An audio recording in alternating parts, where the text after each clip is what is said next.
It's February 1st, 2023, and I'm excited to share with you the projects that I worked on in January. The first project that I actually completed in January, I actually do not have with me to share. I will put in pictures right now of the finished project.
That project was a pair of socks, and the sock pattern I'm not going to try to pronounce because I do not want to mispronounce it, and I'm not feeling very confident about my pronunciation, but I will also put that on the screen.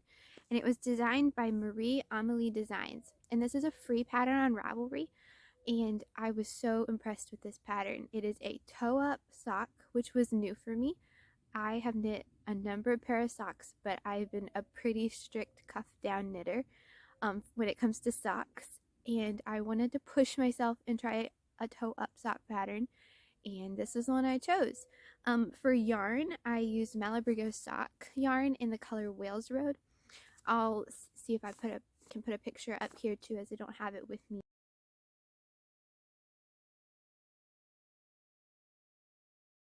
It is a beautiful blue, purple mixed colors of yarn. It was really pretty, and I enjoyed working with it. And the reason I picked up that yarn at a yarn store in Lynchburg, Virginia, and I have quite a bit of sock yarn in my actual stash. Now, if you've watched previous videos on this channel, you'll know that I collected quite a bit of Retrosario Mondim sock yarn, which is in 100% wool sock yarn, and I have quite a rainbow collection of that still, and I enjoy working with that. But as I was gifting these socks, I really wanted to pick up a superwash wool that could be washed in the washing machine and not be so much care for the person I was giving it to. So Backstitches Yarn Store in Lynchburg, Virginia had a great selection of Malabrigo sock yarn, and I was very happy with how it worked up. The biggest, well, I'll tell you more about it as we get into the pattern. The only other details on that is I used US 1 2.25 millimeter needles, and I picked the size for a finished sock circumference of 8¼ inches or 21 centimeters. So that's the yarn, the needles, the pattern, and the size I picked. So any details that I would like to share with you about that sock. As I was going to say with the yarn, I had a little bit of a tricky, I was getting ladders in my sock where the needles, I was working on DPNs, I was working on US 1 DPNs, and I was getting quite a bit of ladders between the two stitches, the last stitch on the one needle and the first stitch on the next. And I believe it was due to my tension, but I had never had this much difficulty with ladders, and I wonder part of it too is I'm so used to working with 100% wool. Not only was my gauge obviously not consistent, but maybe I had been so used to how 100% wool is so forgiving and just really blends out so well, especially when blocking. And so it was a good working with the superwash wool, I think, helped me see my tension issues that I need to work on. And so that was a really good learning experience. And I put a video on this channel too before of how I found a trick to helping me with those ladders.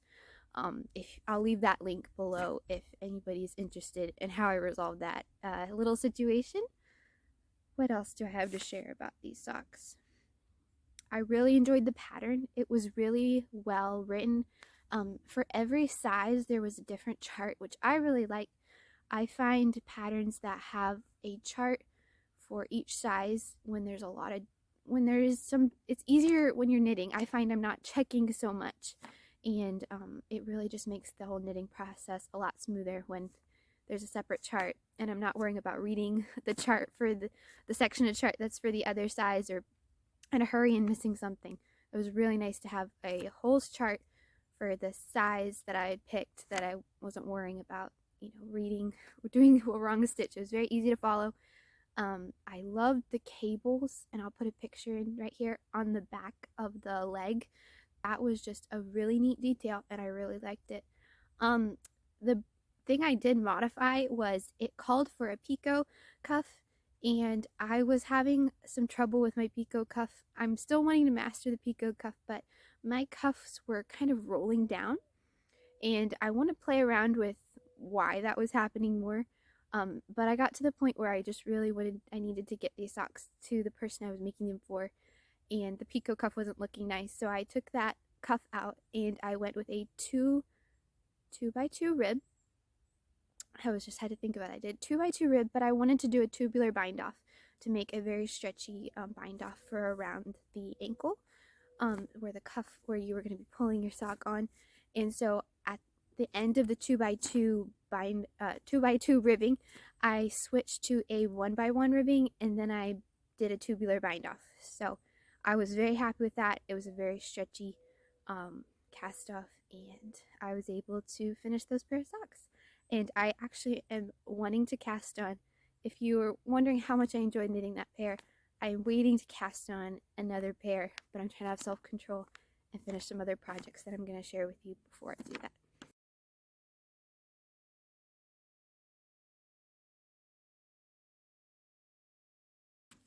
The other project that I finished in the month of January was another sock. I had these socks on the needles though for over 6 months, so it was definitely time to cast them off.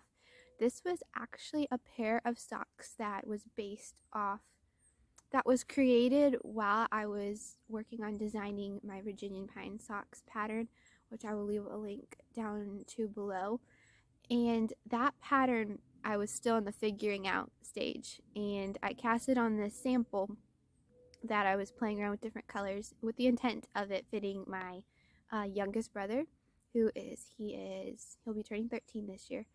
And so that was back in like May of 2022 I was working on that sock, and about December, he kind of came and asked for a pair of socks, and I did have a pair already started. So I pulled out the bag with that pair of socks that was kind of I had made while I was creating the Virginian Pine Socks pattern, but hadn't finished the Virginian Pine Socks pattern, and realized that I had either changed some things or I had cast on just the number of stitches for his size and not my actual finished pattern.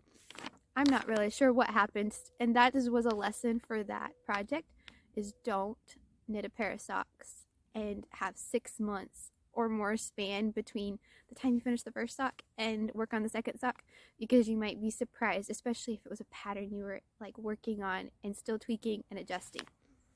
Fitting wool hand knit pair of socks that fit, and they just had a little slight variation in the one sock had a slight difference in the pine tree Fair Isle motif I had on the leg.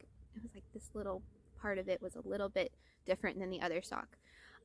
That was obviously an in progress pattern. It has been fixed and does not have those issues at all in the final pattern. And then the yarn that I used was Retro Zario Mondim, which is 100% wool Portuguese sock yarn. And as I mentioned before, I've collected quite a bit of that. I'm very happy with it. It does not last as long as a superwash yarn or sock with nylon. But for 100% wool sock yarn, I've been very pleased with it. And I used needles. The needle size I used was US 1, 2.25 millimeters. and I used the colors, and I'll have the picture of his socks on the screen. The colors of Retro Zara Mondim that I used were 308 and 103. Not very fancy names to share, but that is the colors that I used. The next project I'm about to share with you is actually with me, so I can actually share with you. It's in a project bag. I know people like to hear about other people's project bags, and I actually made this project bag, and I was just at a time where I needed to have some project bags to keep my projects organized and all their notions and different supplies in one place.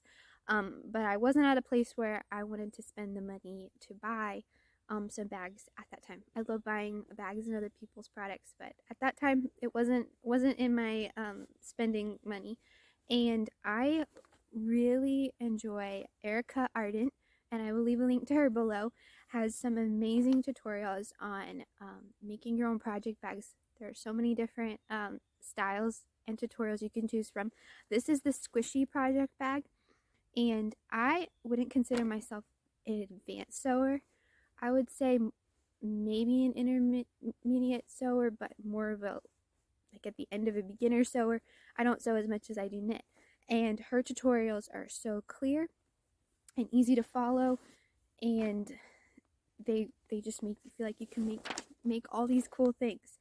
So this is the bag, and in the bag is holding the project that I am actually working on the most right now. This year I hope to spend more time with one project at a time than just going back and forth between too many different projects. I find I don't make progress on projects as I switch around all the time. I also don't enjoy it as much. I just will sit back at the end of the week and not feel like I actually did a lot of knitting, but I just did a few rows on a bunch of different projects, but I'm not seeing progress made. And just a whole bunch of other reasons. And so far, I'm really enjoying giving one project more attention at a time. So this is a cowl. The cowl is knit in the round. It's basically a tube. It's Fair Isle, so you can see all the strands. And it's a tube. I did a provisional, I believe it's a provisional cast on.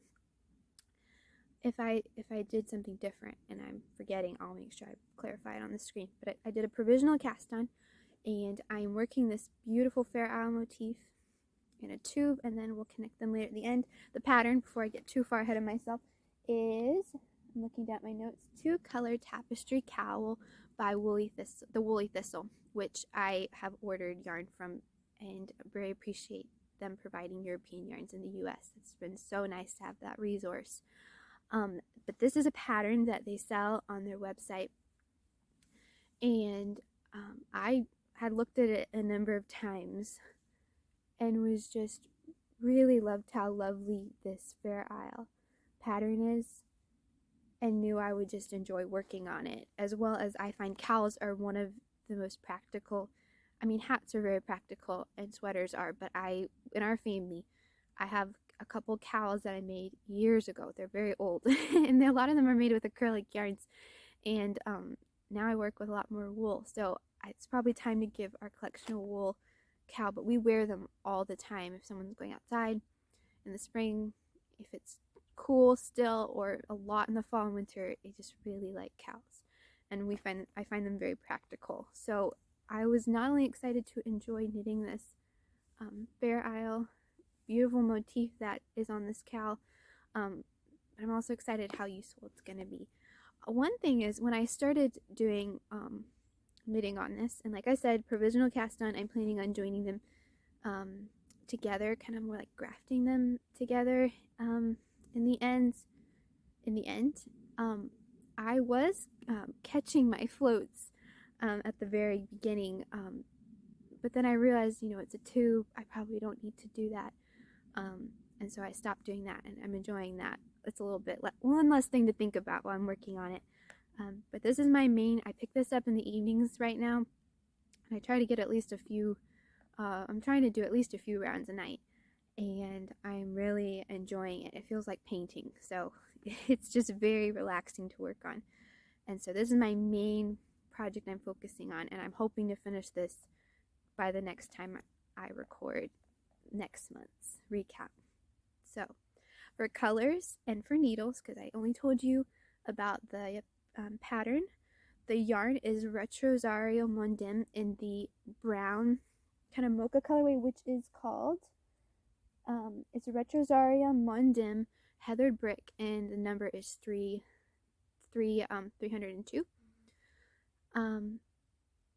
The white is Quince & Co. Finch, and I think it's the colorway Egret. It's undyed. I had quite a bit of this. I had bought a lot of the Quince & Co. Finch Egret to naturally dye with. So when we grew a bunch of marigolds this summer, and we planted them in our garden, we picked them, and that was my base for taking that pretty yellow color that marigolds produce and transferring it to yarn. That was what got to soak up all that color. So I have skeins now of Quince & Co. Finch, but it's no longer this white color. It's a marigold bright yellow color. But I kept a skein, and actually I have a couple, I think one more other skein, so that I could make this cowl. The needle size is US 3, so 3.25 millimeters.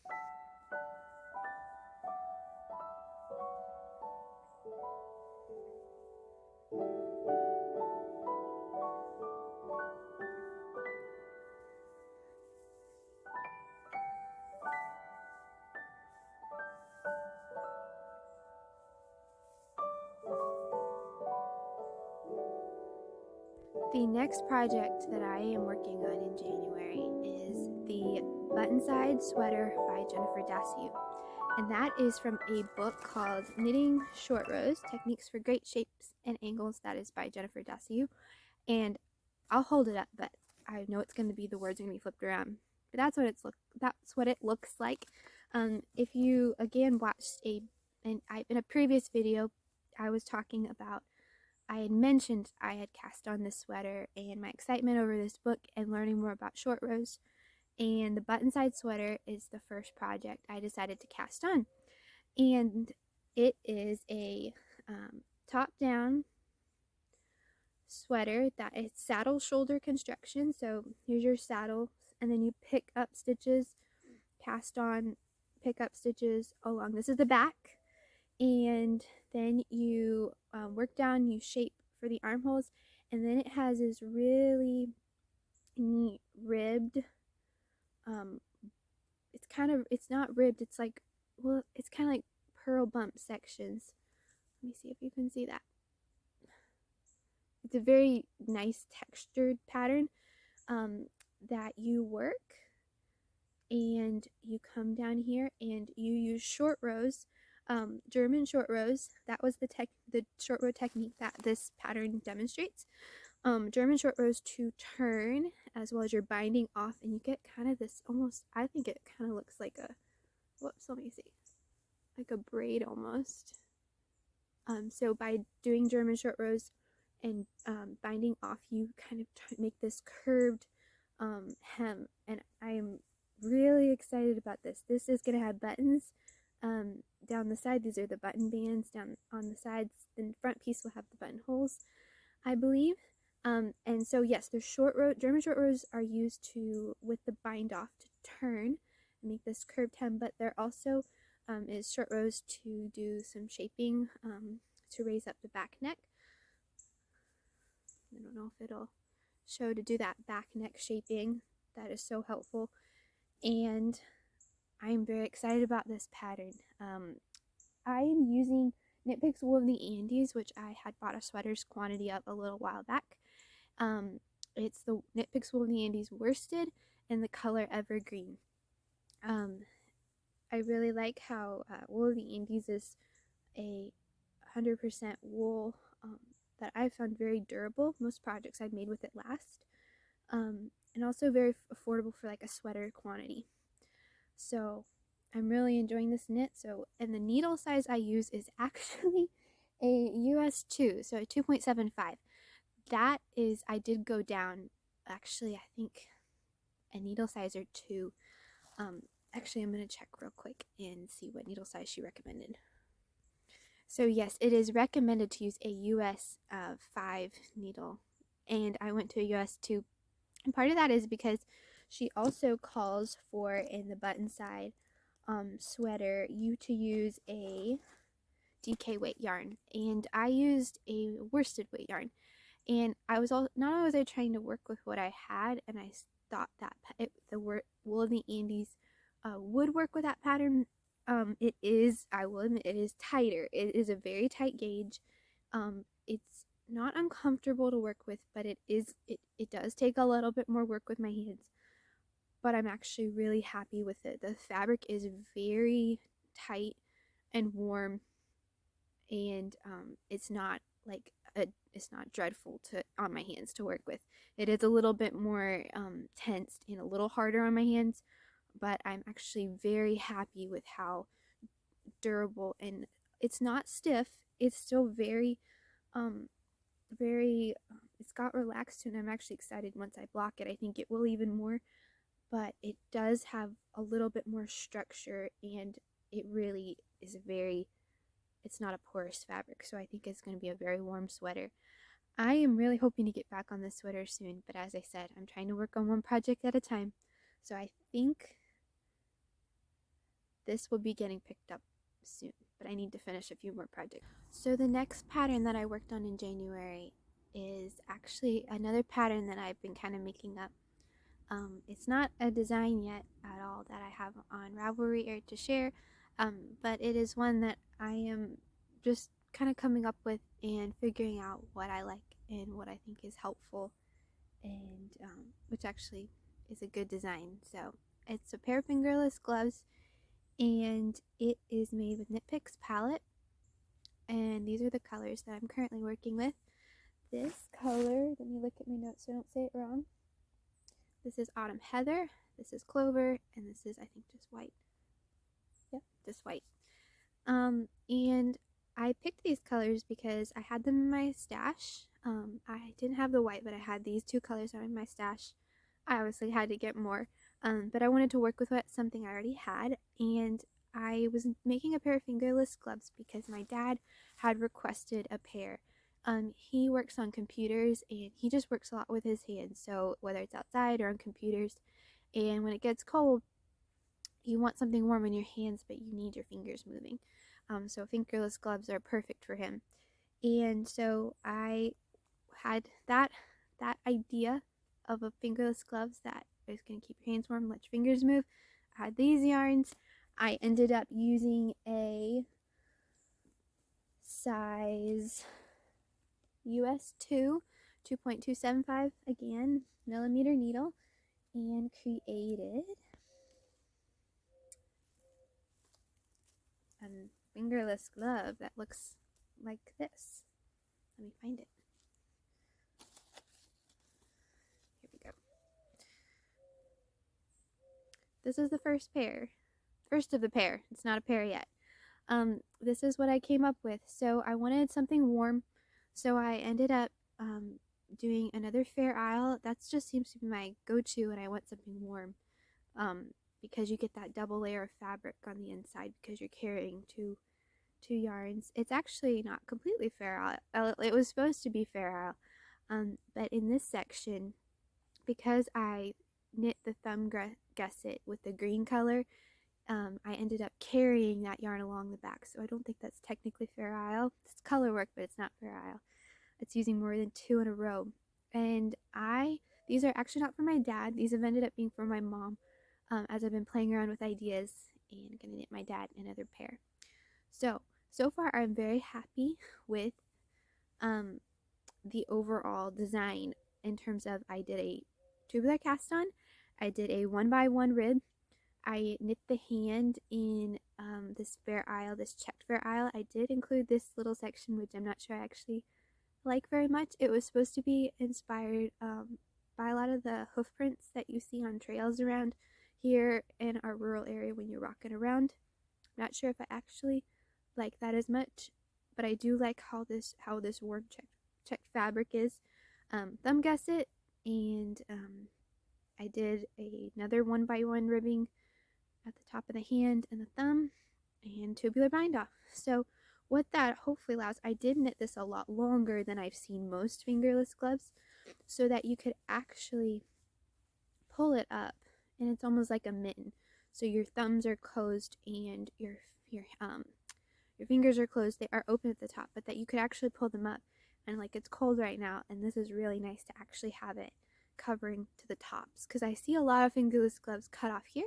That's not a problem, but I was very interested in making it longer, and then so that you could, if you wanted your fingers more exposed and you weren't needing them, you needed to work with them or something, you could roll it down, and that gives you this thicker, I like how it feels like it hugs it too, and I just really like how it folds down. You can do the same thing with the thumb, and it just seemed really to work very practical for how I thought it would be used.